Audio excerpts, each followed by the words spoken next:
Hello and welcome to the first recap of the 2024 to 2025 figure skating season. Today we're covering Nebelhorn Trophy.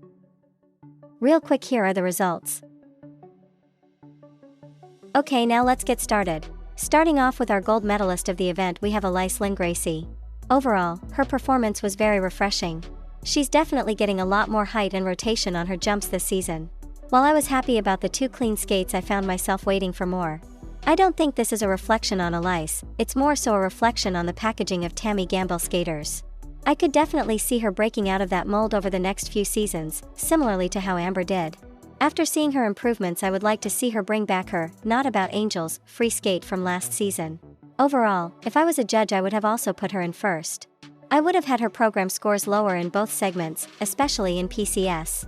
If she keeps this consistency this season, she'll be a strong contender for 4 continents and worlds. I could even see her cementing her place in the race for an Olympic team spot this season as well. In second place, we had isabeaulevito. I'm gonna start off by saying I have been saying she would eat a breakfast at Tiffany's / Audrey Hepburn program, so I'm kind of an oracle. Last season she seemed to be struggling with her spins a lot, but here they look a bit more centered and stable. That being said, her jumps are getting noticeably more labored, with some takeoffs being unrecognizable to what jump they are. Overall, I think both programs are effective and good matches for ISA. Her choreographic sequence and step sequence in the free are definitely in my top 5 of the season. Both programs definitely show a more mature skater than previous season and really demonstrate that some of her programs from last season were disservices to her growth. Hanayoshida has by far some of the most avant-garde programs in her discography, which I always dig. Both of her programs this season are well suited for her. Despite her skating skills not being at the same level as skaters like Isabeau or Elyce, Hana stands her ground with interesting shapes and music interpretations. I could definitely see her carrying this short program into Olympic season. If not, she definitely needs to work with Caitlin Weaver and Laurie Nickel for her Olympic programs. Her only doing a double axel in the short was a smart move, and they should focus on solidifying her triple axel in the free without risking vital points in the short program.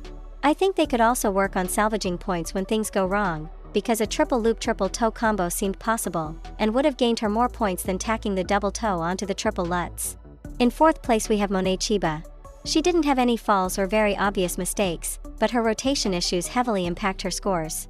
I know she is working on Ultra Cs, and sometimes that can help skaters get more height on their jumps and in turn fix rotational issues. But that doesn't seem to be the case here. I know she's under Hamada now, so suggesting this is somewhat pointless, but her team should instead focus on refining her triples, because a clean, triple-filled program will have her on any podium this season. On a more positive note, I adore her short program, it's so refreshing and perfect for her. Side note, let's have a moment of silence for her first dress. Okay, that's enough of that. I don't find her free to be as refined as her short, but the step sequence is stunning. I know she's struggled with anxiety and panic, especially last season, but from an outsider's perspective she seems more settled this season, and I hope this continues for her. She's definitely in contention to keep her 4cc title. I also have to give a special mention to my girl Suyong Wee for bringing back her Viejos Aires short program. I totally recommend that everyone go watch it, both the 2024 and 2020 versions. It's one of my favorites and I can't wait to see her skate it more this season. I also want to give a shout out to Kimi Rapond. We've seen her struggle a lot these past seasons, and I think a lot of people were shocked at her improvements late last season. Based on what we saw here, it seems like she's continuing to build on those improvements and really growing into a solid skater.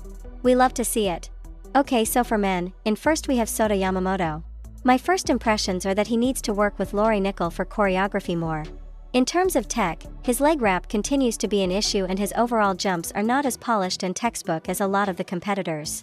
I wasn't a fan of the short, but I am not usually a fan of the programs Benoit gives male skaters. The free, on the other hand, is one of my favorite programs of the season already. My jaw dropped at the choreographic sequence, and I'm convinced this needs to be his Olympic free program. Considering how everyone else performed, I would also have put him in first.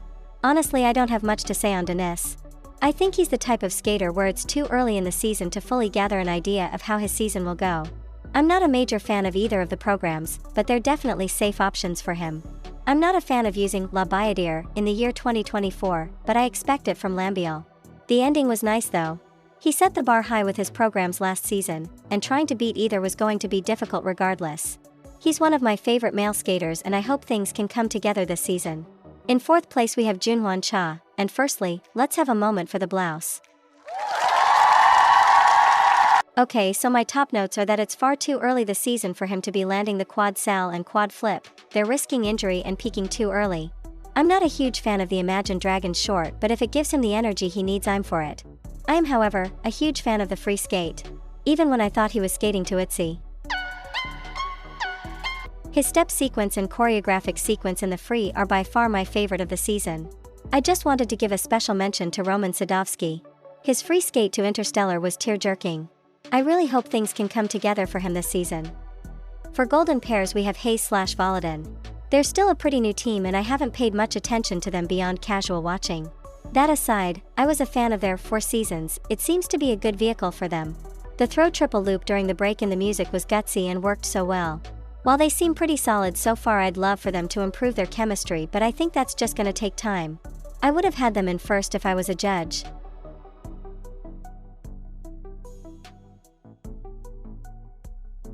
So in second we have Stiletto Dudek/Deschamps. I'm not a fan of the short, but the mixing and arrangement choices play a big role in that.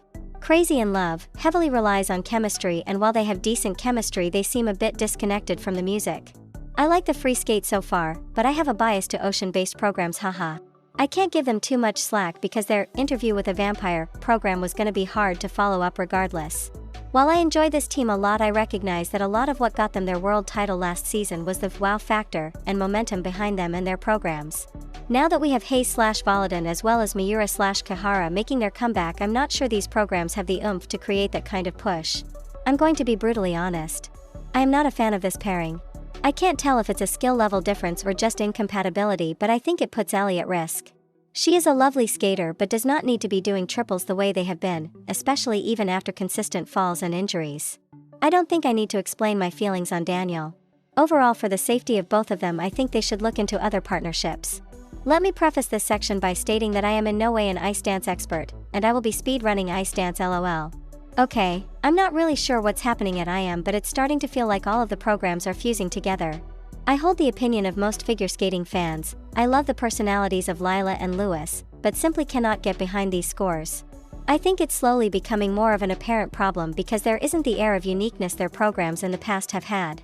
And this is why I can't get behind Lila and Lewis. Both of Quam's programs were refreshing, captivating, and definitely above the skill level of Fear/Gibson's, yet still lost by a decent margin. Side note, the velvet dress for the Carmen free dance is stunning. A very easy team to watch, they definitely came prepared. The second half of the free was really nice and I thought the lifts were very effective. I don't think the cartwheels were necessary, but it didn't hurt the program in my opinion. I think Quam and them are almost neck and neck. I just wanted to give a shout out to Hanayoshida and Masaya Morita's free dance to Romeo and Juliet.